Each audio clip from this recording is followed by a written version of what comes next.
Que Dios les bendiga, que la gracia y la paz de Dios llegue a sus corazones y que el mensaje de esta mañana pueda ser de gran bendición para nuestra vida y preparación para la eternidad. Que así sea y que Dios os bendiga.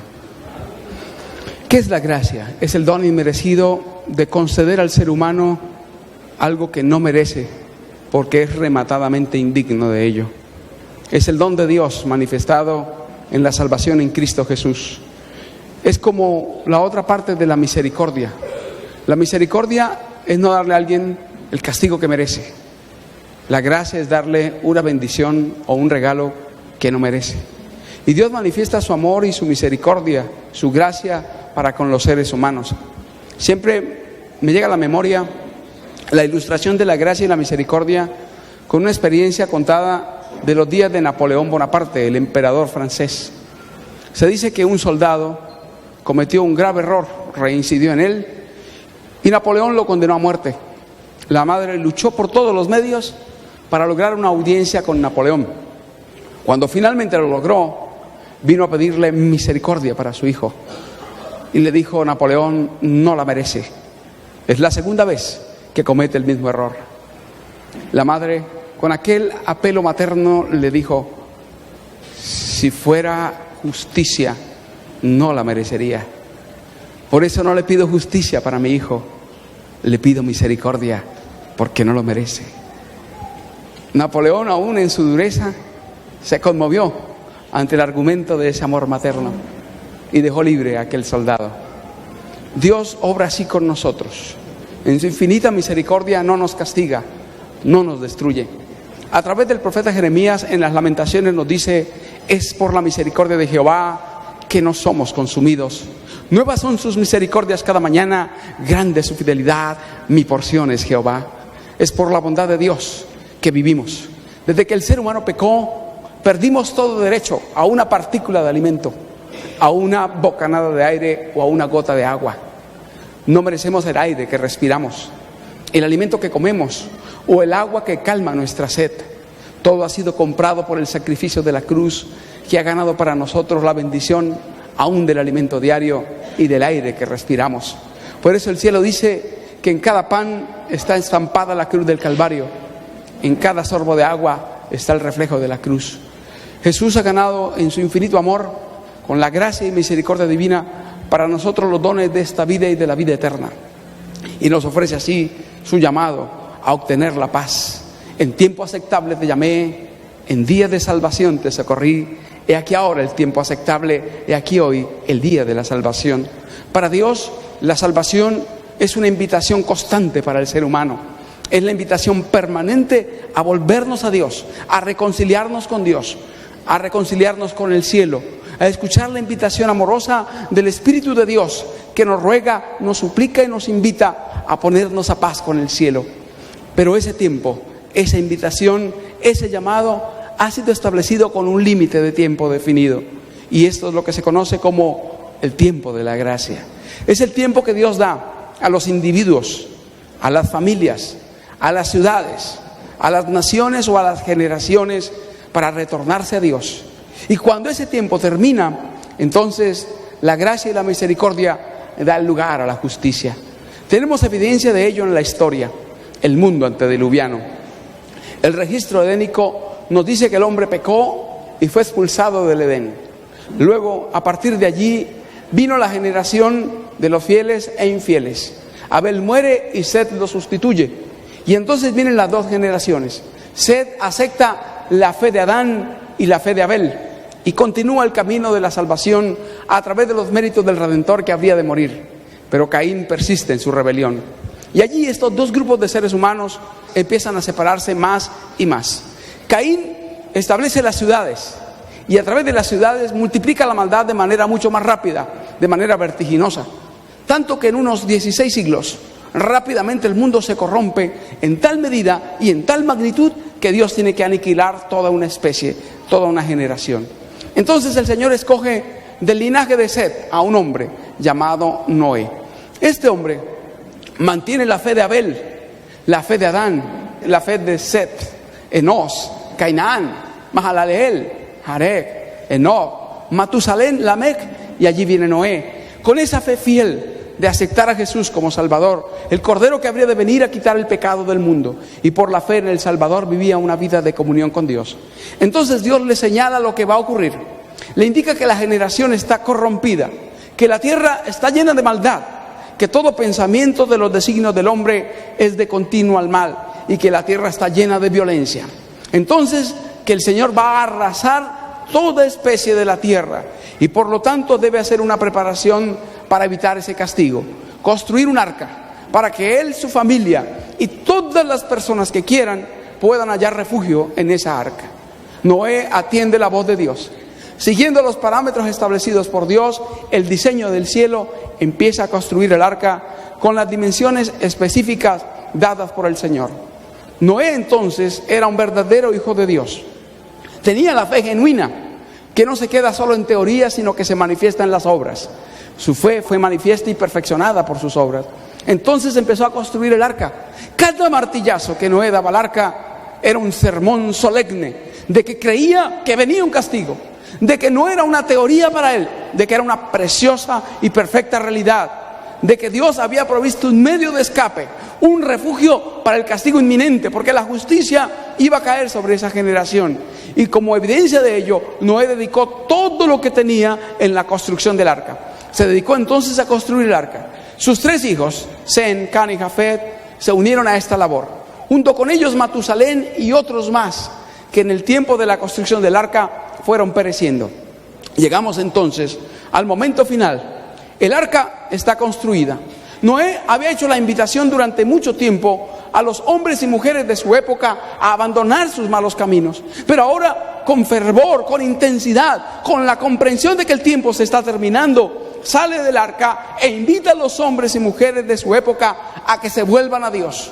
Con súplicas, con lágrimas, con el poder del Espíritu de Dios, les invitó a huir de la ira venidera. Les rogó que abandonaran sus malos caminos y que como evidencia de arrepentimiento y fe entraran al arca junto con él y su familia para huir del castigo inminente. La gente se había ido endureciendo más y más.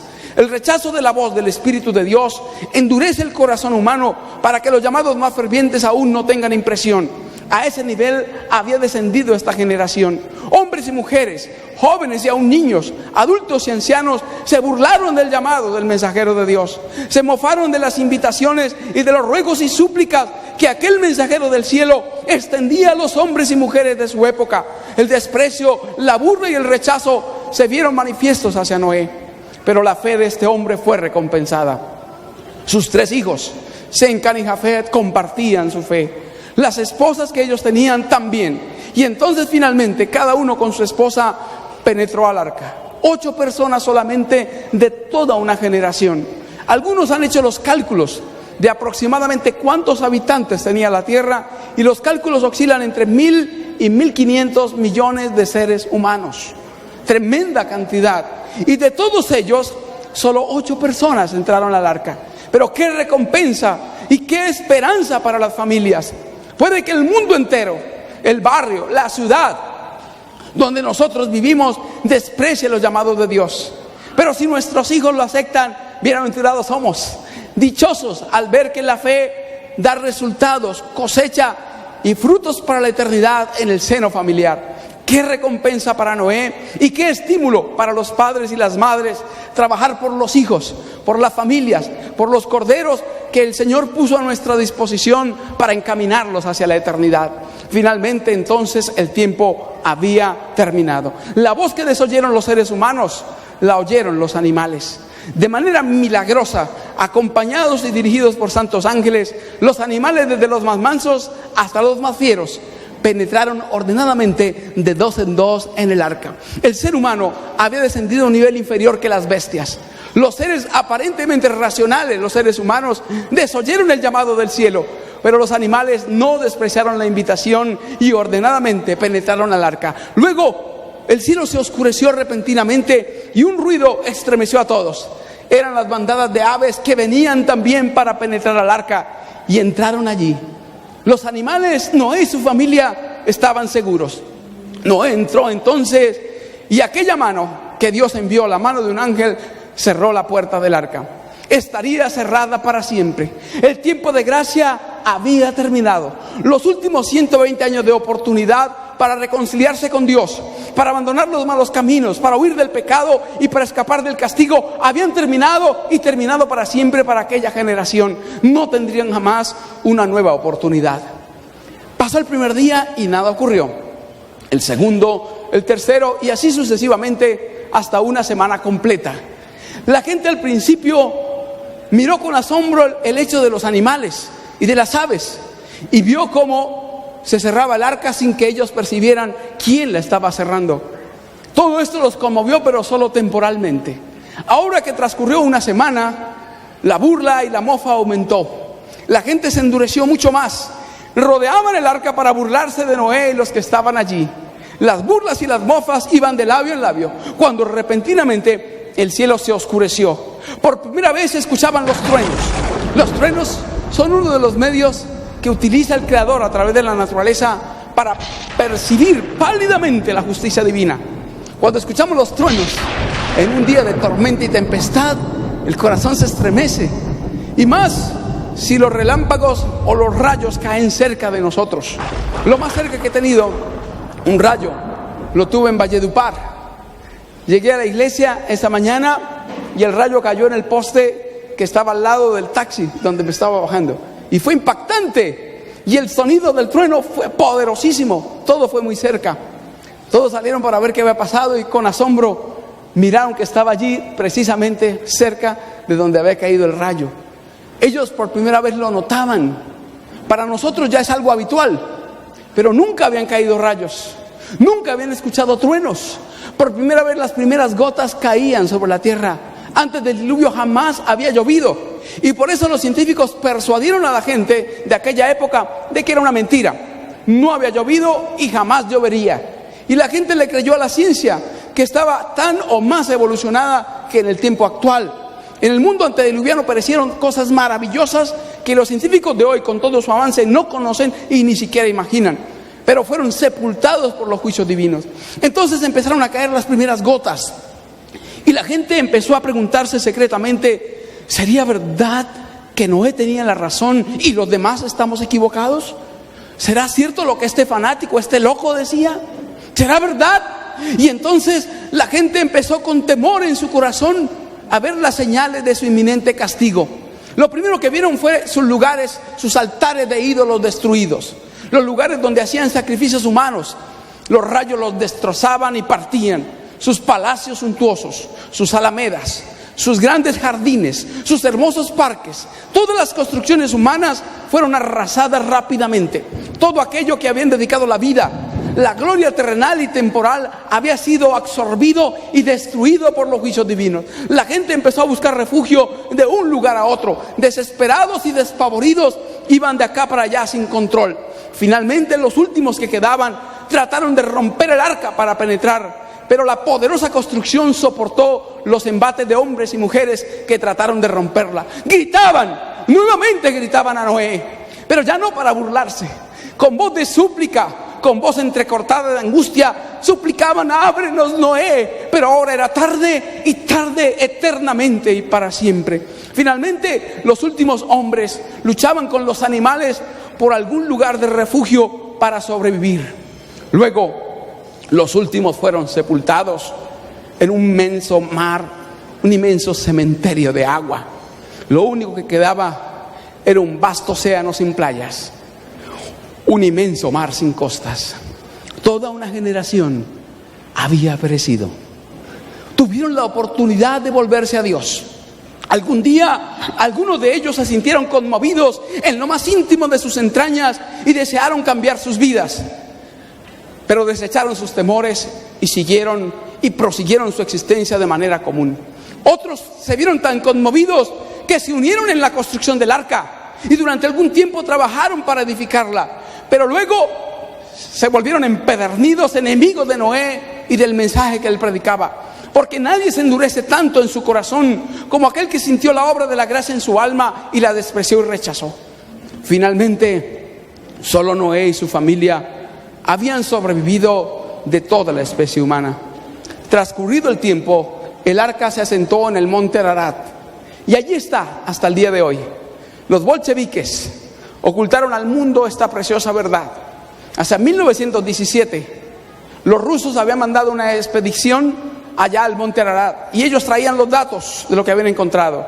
Pero vino la revolución rusa, la revolución bolchevique de los ateos comunistas, y a ellos no les convenía permitir comunicar al mundo que el arca había sido encontrada, porque su ateísmo, la base de su doctrina atea, sería socavada por completo. Y allí permaneció oculto un siglo. Después, 2017, esas noticias se conocen y el arca fue encontrada. El diluvio es una realidad histórica, realmente ocurrió. En el mundo entero, en todas las culturas antiguas, hay vestigios y datos de que el diluvio fue una realidad y por lo tanto una advertencia para nosotros, porque el Salvador dijo: como en los días de Noé, así será la venida del Hijo del Hombre. Tiene su parangón en el tiempo actual, su paralelo en la generación moderna de esta época, una generación empedernida, arrogante y orgullosa que desprecia los llamados de Dios, pero que también hay hombres y mujeres como Noé que escuchan el llamado del cielo y están procurando escapar de la ira que vendrá. Noé entonces salió del arca y, agradecido a Dios, presentó un sacrificio con algunos de los animales limpios que estaban allí acompañándole. El Señor entonces convocó el arco iris, la unión de la justicia y la misericordia. La justicia manifestada en la lluvia y la misericordia manifiesta en que nuevamente volvieron a ver los rayos del sol.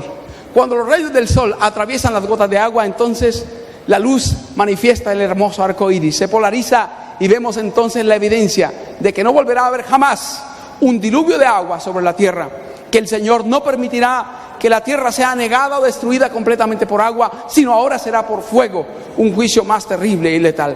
Luego, después del diluvio, los dos grupos de seres humanos volvieron a manifestarse. Aquellos que a la usanza de Caín se rebelaron contra el plan divino y rechazaron la misericordia infinita ofrecida con amor a través de los medios celestiales. Pero un grupo de fieles se mantuvo en los caminos del Señor. De este grupo de fieles era Abraham y uno de sus familiares llamado Lot. Yendo contra el plan de Dios, se ubicó en Sodoma y Gomorra. Primero las afueras de Sodoma, y vio que el lugar era tan cómodo, tan benéfico comercialmente hablando, que se ubicó mucho más cerca de la ciudad. Y como las ciudades se extienden, él estaba al principio afuera y luego fue arropado por la ciudad. Allí, en esa ciudad, reinaba la corrupción, la iniquidad, el beato, el pecado y el homosexualismo. El pecado maldito del homosexualismo reinaba en esa ciudad. Esto trajo la maldición sobre la ciudad. El profeta Ezequiel dice que el problema empezó con la ociosidad. Y los muchachos ociosos empezaron a buscar cosas que hacer para divertirse. Y buscando con qué distraerse, terminaron en el homosexualismo, lo que el profeta llama esa cosa nefanda. Entonces la iniquidad llegó a tal grado, a tal nivel, la corrupción llegó a tal límite, que el hacer lo bueno era condenado y castigado. El libro de Jacer informa que había una ley en Sodoma, que si una persona ayudaba a un pobre, le daba comida a un pobre que venía de otro lugar, entonces era apresado. Tenía que pagar con cárcel ayudar a una persona. Si le daba hospedaje a un forastero, podía ser apresado o castigado por sus convecinos, por los conciudadanos de Sodoma. Había una cama, dice allí el libro de Jacer, pública, donde la persona que daba cama, albergue a una persona forastera, era amarrada y estirada, algo así como el potro. Era castigado públicamente. Por eso a Lot lo cercaron, porque ya en aquellos días era prohibido hacer el bien. Era una ley hacer lo malo y era prohibido hacer lo bueno. Tremendo. Y estamos llegando a ese nivel en la sociedad actual. En esa corrupción, en esa maldad, el homosexualismo se difundió rápidamente, como una lepra. Rápidamente todas las edades estaban comprometidas en ese pecado. La noche en que hubo la vileza, en que dos ángeles con apariencia masculina fueron casi violados, no fue distinta a otras noches. Esto ya había acaecido en Sodoma. Ya había habido forasteros que habían llegado a la ciudad, ya habían sido violados masivamente y asesinados. No era algo extraño, ya era una práctica habitual. Lo que ellos no sabían es que aquellos dos caballeros realmente eran dos ángeles, dos seres celestiales. El intento de Lot de llevarlos a su casa y su resistencia hizo que el asunto se notara rápidamente. Y al caer la tarde, la casa de Lot estaba rodeada. de hombres encendidos por sus bajas pasiones. No dice mujeres, dice solo hombres, del menor al mayor, dice, de todas las edades, pervertidos y degradados por el homosexualismo. El homosexualismo tiene una capacidad tremenda de romper y destruir en la mente del ser humano todo lo bueno. Un homosexual es muy difícil que piense algo bueno. Yo creo, no difícil, imposible. En esa condición una persona no puede brindar nada bueno. Todo lo que brinde, de algún modo, está contaminada con sus intenciones pervertidas. Y así estaba Sodoma, contaminada por el homosexualismo. Y en esa circunstancia trataron de violar a aquellos dos mensajeros celestiales que evidenciaron su poder divino. Los cegaron, evidenciando lo que ya vivían. Vivían en la oscuridad del pecado y ahora habían quedado en la oscuridad literal. Y a un ciego dice que trataban de palpar la puerta para tocar y tomar a los mensajeros de Dios. Entonces vino la evidencia para Lot de aquellos dos seres. Eran ángeles. Y les dijeron que la ciudad iba a ser destruida, que su maldad había llegado al límite y que por lo tanto debían escapar. Huye al monte, no sea que perezcas, y no pares detrás de ti. No pares en toda la llanura. Escapa por tu vida. ¡Qué mensaje! Era una advertencia definitiva. Era el momento de escapar de Sodoma. Era la advertencia final de que los juicios de Dios estaban por caer. Lot vacilaba. Y la vacilación de Lot determinó la condenación de su esposa. Si Lot hubiera sido más firme y definido, su esposa no hubiese perecido. Pero la vacilación de Lot hizo que la esposa misma se confundiese. Y entonces, en el momento en que salieron, en el instante en que dejaron la ciudad, ella sintió incomodidad en su corazón. La mujer se apega más a lo material que el hombre. La mujer se apega más a la ropa, a los zapatos, a las carteras, a las casas, a los vecinos, a las personas. Cuando una familia tiene que viajar a otra ciudad, a la esposa hay que contarle más o menos un año antes, para que empiece a despedirse de todas las amistades que tiene. Uno, si alcanza, se despide, y si no, pues le manda algún mensaje a la persona y se va. Pero la mujer no, más apegada a las cosas. Así fue la mujer de Lot. Por eso el Señor dijo: acordaos de la mujer de Lot. Eso implica que no nos apeguemos, especialmente a lo temporal. Ella sintió incomodidad en su corazón. Ahí quedaban sus amistades. No pudo sacar joyas, no pudo sacar ropa, solo sacó lo que llevaba puesto. Incómoda y molesta con Dios, desobedeció la orden divina y volteó a mirar para atrás. Y quedó como monumento inolvidable de los juicios divinos, convertida en una estatua de sal. Los beduinos árabes llaman a esto la mujer de Lot. Dicen que así finalmente quedó la mujer, y con el tiempo ha quedado formado de esta manera. Otra evidencia científica de que Sodoma y Gomorra fueron una realidad, de que realmente los juicios de Dios cayeron allí. Se ha encontrado azufre en el Mar Muerto de una concentración de alta pureza, de más del 95% de pureza. Y en el planeta Tierra no se encuentra ese tipo de azufre, lo que determina que es un azufre extraterrestre, no producido en el planeta. ¿Y qué dice la Biblia? Cayó ¿qué? Fuego y azufre del cielo de parte de Jehová. Esto ocurrió en realidad. Los juicios de Sodoma y de Gomorra son una advertencia para la generación actual que apoya, respalda, defiende y tolera el homosexualismo. Los homosexuales no entrarán en el reino de Dios, a menos que abandonen su pecado nefando, a menos que se arrepientan y se humillen delante de Dios por su vileza. No entrarán al reino de Dios. Es falsa la teoría de que Dios aceptará a los homosexuales como están en el cielo, con sus pecados y vilezas. Un homosexual no es hijo de Dios, es un hijo del diablo. Hay pastores y pastoras homosexuales, sacerdotes de todas las categorías religiosas.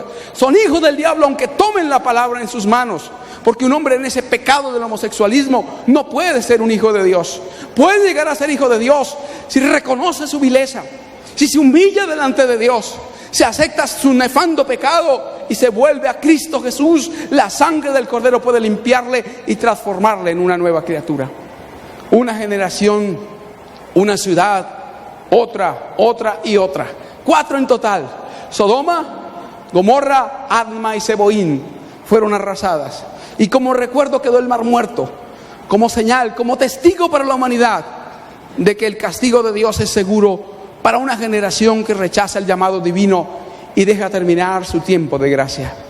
Otra ciudad muy bonita, muy especial, tenía un tesoro muy maravilloso, el templo. Se llamaba, o se llama aún, Jerusalén. Aquella ciudad tuvo el privilegio de que en ella estuviesen muchos de los profetas de Dios. Allí recitó sus poemas David, compuso y cantó muchos de sus salmos. Allí manifestó sus hermosas poesías y profecías el profeta mesiánico Isaías. Allí habitó Daniel en su infancia. Allí estuvieron muchos de los hijos de Dios. Y allí vino Juan el Bautista haciendo el llamado a los hombres y mujeres de que se volvieran de sus malos caminos. Pero sobre todo, allí estuvo el Hijo de Dios. Allí pisó el Salvador de la humanidad. Allí su voz se escuchó en llamados, ruegos y súplicas para que los hombres y las mujeres aceptaran su infinita misericordia. Allí su voz de amor tocó las cuerdas más sensibles del alma humana, invitándolos a renunciar a sus malos caminos y volverse a Dios de todo corazón, con todo el alma y con todas las fuerzas. Llegaba el momento final. El primer día de la última semana de la vida del Salvador había llegado. La gente estaba a la expectativa porque la fiesta de la Pascua se acercaba. Jesús se dirigía a la ciudad de Jerusalén. En la ciudad había multitud de gente, y entre los que lo acompañaban, algunos sugirieron que acompañaran a Jesús hasta la entrada. Él permitió algo especial. Había ordenado que trajeran un pollino, un hijo de asna que nadie había montado jamás, y se colocaron telas hermosas, y Jesús se montó allí. La profecía decía que el Mesías vendría manso y humilde, montado sobre un asno, hijo de asna. Y se estaba cumpliendo la profecía. Muchos recordaban entonces esta profecía hermosa y con alegría empezaron a acompañar al Salvador. ¿Qué procesión era aquella?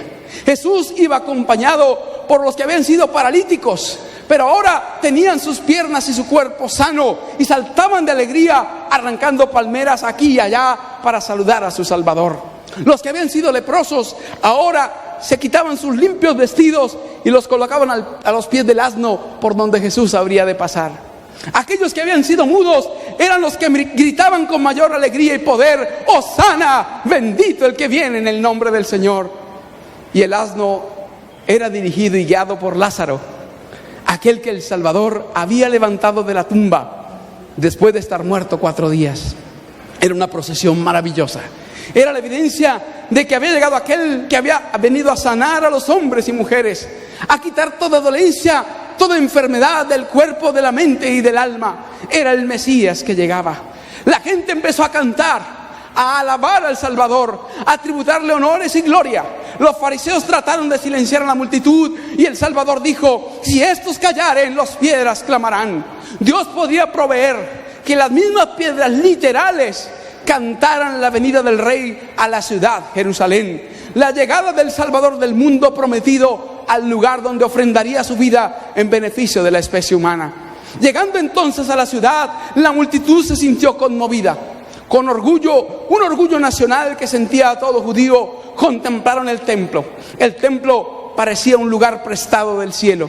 Era como un copo de nieve con pináculos de oro, engastado con algunas piedras preciosas, enraizado y embellecido de manera galana por maravillosos artistas. La gente miró con aprobación y admiración, con orgullo y alegría el templo, y miraron a Jesús para ver si Él lo contemplaba de la misma manera. Cuando con asombro observaron que Él lo miraba también, pero no lo miraba con alegría. Allí estaba Jesús y repentinamente en medio de esta fiesta, como colocando una nota fúnebre en medio de una hermosa canción, Jesús empezó a llorar. Y empezó a llorar y llorar con más fortaleza. Y dijo: ¡oh, Jerusalén! Si conocieses en este tu día lo que es para tu paz.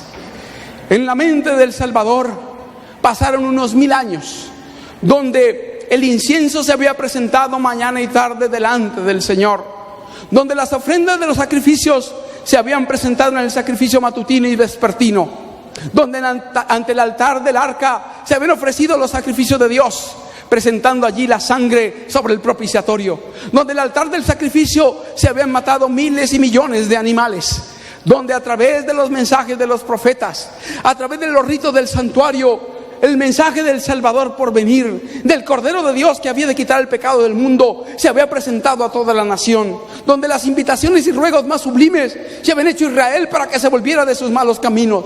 Allí se silenció, pero luego terminó diciendo: pero he aquí que está oculto de tus ojos, porque tus enemigos te cercarán y matarán a tus hijos delante de ti. Cuando el día de su muerte las mujeres lloraban, él les dijo: no lloréis por mí, oh mujeres de Jerusalén, llorad por vosotras, oh vuestros hijos. Habrían de comerse a sus hijos, habrían de matar a sus niños y comérselos en el hambre terrible que vivían en el asedio, en el sitio romano. Los horrores del hambre, los clamores de la angustia y la tristeza de los judíos desde aquel tiempo hasta el fin conmovieron el corazón del Salvador y lo hicieron llorar en aquel momento. Jesús llora por un alma que decide su condenación. Pero aquí una ciudad, una nación entera que estaba escogiendo la muerte en lugar de la vida, la perdición en lugar de la salvación, la muerte eterna en lugar de la vida eterna. Jesús lloraba por ellos y por cada ser humano que en la dureza de su corazón, que en la rebelión de su alma desprecia las invitaciones misericordiosas de la gracia divina para volverse a Dios con todo el corazón, con todo el alma y con todas las fuerzas. Aquel mismo día, cuando el Salvador entró al templo, lo purificó por segunda vez y salió de allí después, el día miércoles, dijo: vuestra casa os es dejada desierta. Su tiempo de gracia estaba llegando a su fin. Cuando el Salvador se apartara de allí, lo haría para siempre.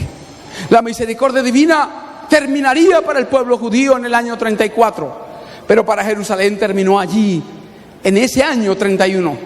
La ciudad estaba destinada a la destrucción.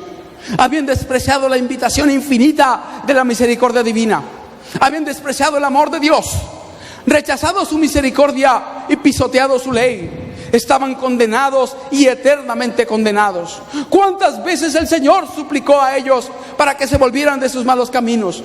¿Cuántas veces les invitó a renunciar a sus pecados predilectos, a su maldad, a su justicia propia, a su arrogancia y vanidad? ¿Cuántas veces utilizó medios y llamados? Y luego el mismo Salvador les hizo la invitación a renunciar a su iniquidad y aceptarlo a Él, el camino, la verdad y la vida eterna. Pero Él finalmente también fue despreciado, vilipendiado y asesinado allí. Ahora el destino estaba sellado para Jerusalén. En el año 70 la ciudad fue rodeada. Las murallas fueron destruidas. El templo fue quemado. 1 millón de judíos fueron muertos y 1 millón fueron llevados como esclavos. En el día de la muerte del Salvador dijeron: su sangre sea sobre nosotros y sobre nuestros hijos.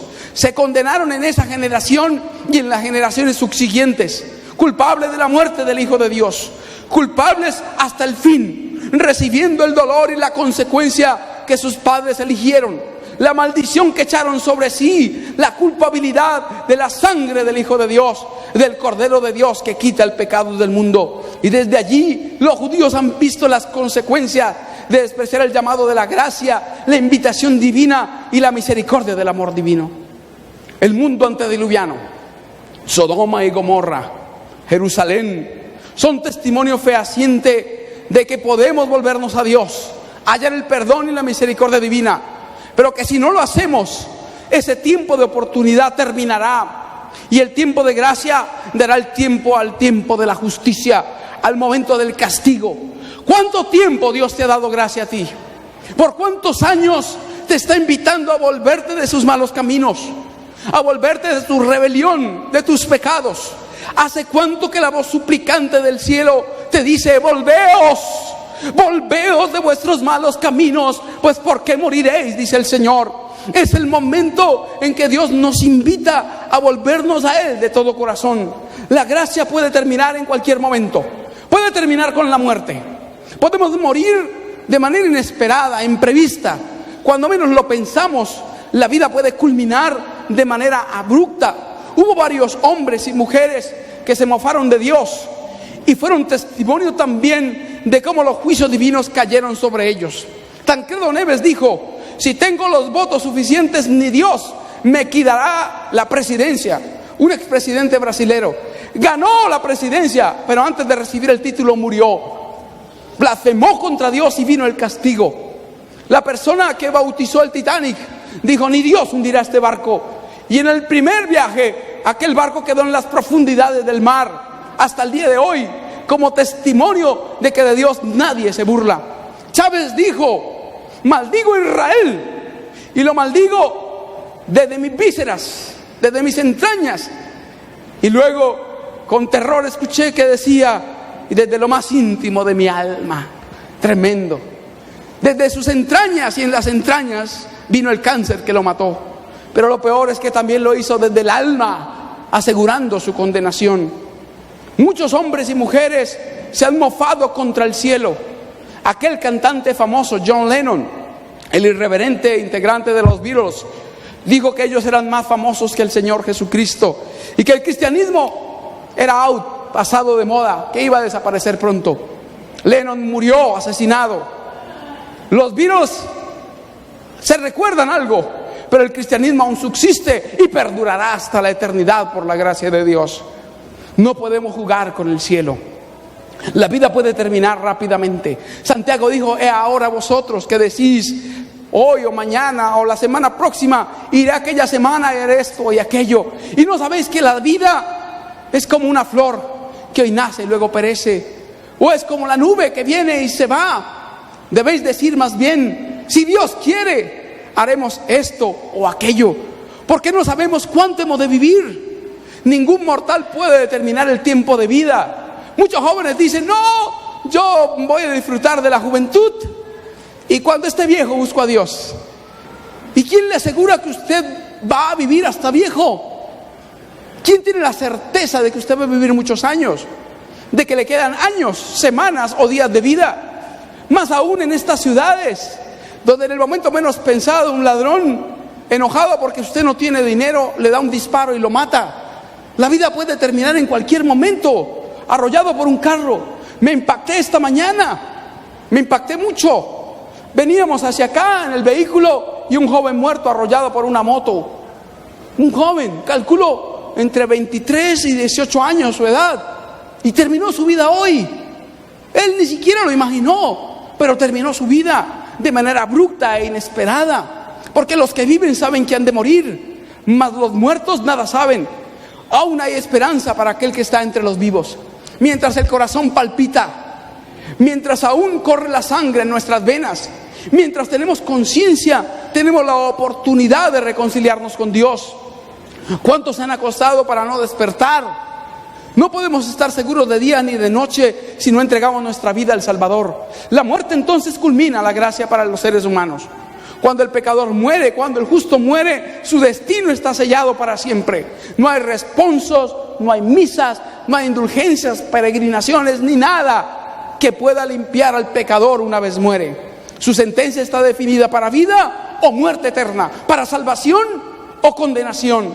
Dios nos ayude para ahora, mientras estamos vivos, podamos volvernos al Señor, reconciliarnos con Dios y aprovechar la oportunidad que el cielo nos concede. También puede terminar en la vida de manera individual.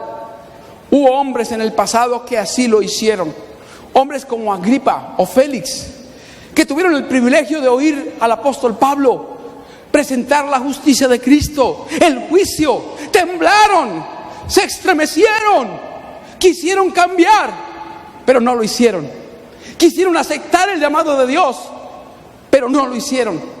Estuvieron casi salvos, pero casi salvos no es solo casi, sino eterna, irremediable y completamente perdidos.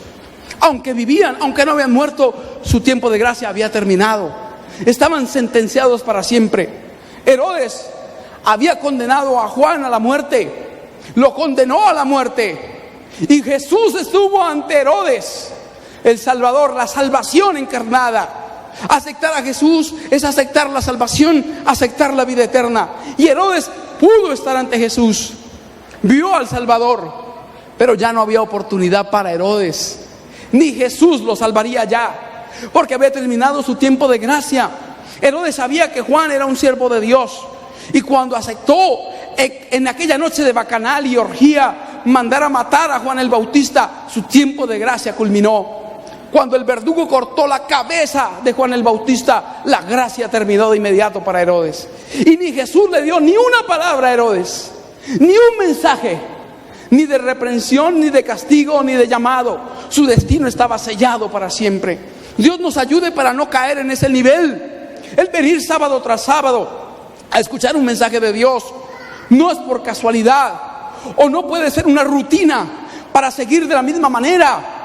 Es una invitación del cielo a tomar un nuevo rumbo. Es la invitación de Dios a ponernos a paz con Dios, para cambiar de camino. Porque si no, el corazón, la conciencia se endurece y ya nada ni nadie, aunque un ángel literal baje y manifieste su poder y te invite, ya no te conmoverá. No permita Dios que caigamos en esa condición. No permita Dios que nuestra conciencia se endurezca. El Salvador dijo: todo pecado o blasfemia será perdonado a los hombres, mas la blasfemia contra el Espíritu Santo no será perdonada. ¿Y qué es la blasfemia contra el Espíritu Santo? Es sencillamente el rechazo constante del llamado al arrepentimiento. Es eso. Es si hoy escucho el llamado de Dios y siento en mi corazón el deseo de renunciar a mis pecados, el alma se conmueve. Le digo: Señor, quiero cambiar, perdona mis pecados, pero vuelvo a lo mismo. Estoy dando los pasos hacia el pecado contra el Espíritu Santo. No permita Dios que tomemos ese rumbo. No permita Dios que escojamos ese destino, porque es un destino rumbo a las tinieblas eternas, de donde no hay rescate ni salvación. Dios nos permite escuchar el llamado del cielo ahora, mientras hay oportunidad, mientras podemos reconciliarnos con el Señor. Para la iglesia termina cuando el poder de la lluvia tardía se derrame, y aquellos que sean inspirados con el poder para hacer milagros, para culminar triunfalmente la obra, avanzarán, y los que no lo reciban estarán perdidos para siempre. Finalmente acaba para la humanidad. El ángel regresa al cielo y le dice al Señor que ha terminado su obra, que están completos y numerados los salvos.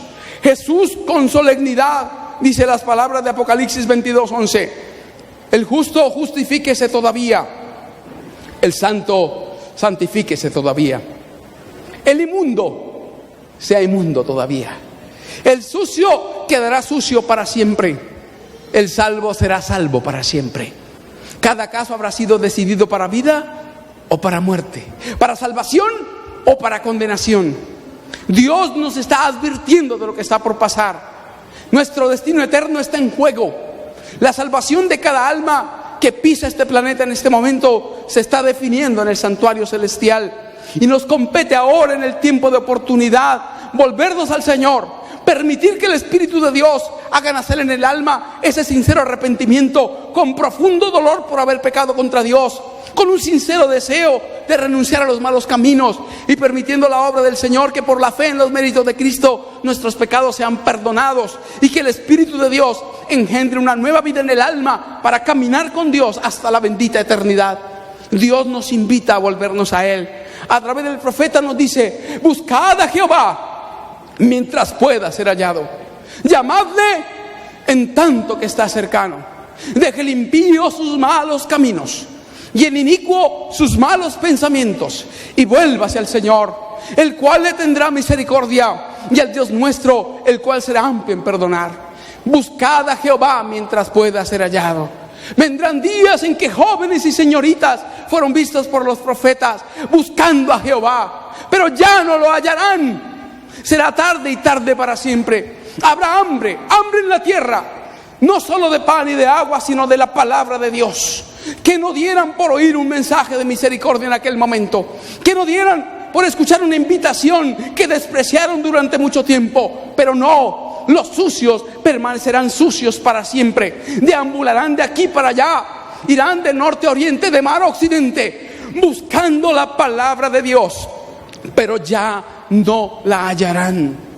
El último pecador habrá sido perdonado, el último mensaje habrá sido expuesto, la última reconciliación habrá sido hecha, y el último salvo habrá sido sellado. Hoy aún tenemos oportunidad. Hoy aún estamos en el tiempo de gracia. La medianoche de la eternidad está por llegar.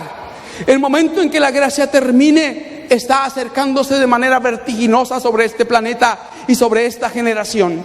Como la generación antediluviana, como los habitantes de Sodoma y Gomorra, como los habitantes de Jerusalén, Dios hoy nos invita a volvernos a Él, a renunciar de los malos caminos, a estar entre aquellos que corren a los pies del Salvador a tiempo, mientras hay oportunidad, y dicen: yo soy de los pecadores el primero. Señor, tú dijiste en la cruz: Padre, perdónalos, perdóname también a mí. Vengo a ti hoy, Señor, reconociendo que soy pecador. Nada traigo ante ti, a tus pies me postro, reconociendo tu amor, tu misericordia, tu infinita bondad. Acéptame como tu hijo, Señor. Perdona mis pecados y transforma mi vida. Aún tenemos tiempo, apreciados presentes, los que están aquí y los que nos ven a través de las redes. Dios te ama en gran manera.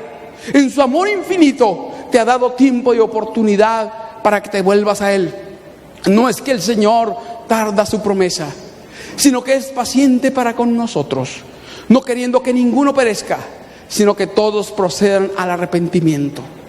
Pronto esa voz que suplica, que conmueve la conciencia, que procura despertar al alma del sentido del peligro que se corre, dejará de oírse para siempre. Pero hoy aún esa voz nos invita: si oyeres hoy su voz, no endurezcáis vuestros corazones. En día de salvación te llamé, en día de salvación te socorrí, en día de salvación te acepté. He aquí ahora el tiempo aceptable. He aquí hoy el día de la salvación. Hoy es la oportunidad. ¿Cuándo podemos ser salvos? Hoy. ¿Cuándo podemos aceptar a Jesús? Hoy. ¿Cuándo podemos hallar el perdón de los pecados? Hoy. Hoy es el día. Este es el lugar y la persona eres tú. ¿Estamos dispuestos a aceptarlo? Que esa sea tu preciosa decisión. Que Dios te bendiga.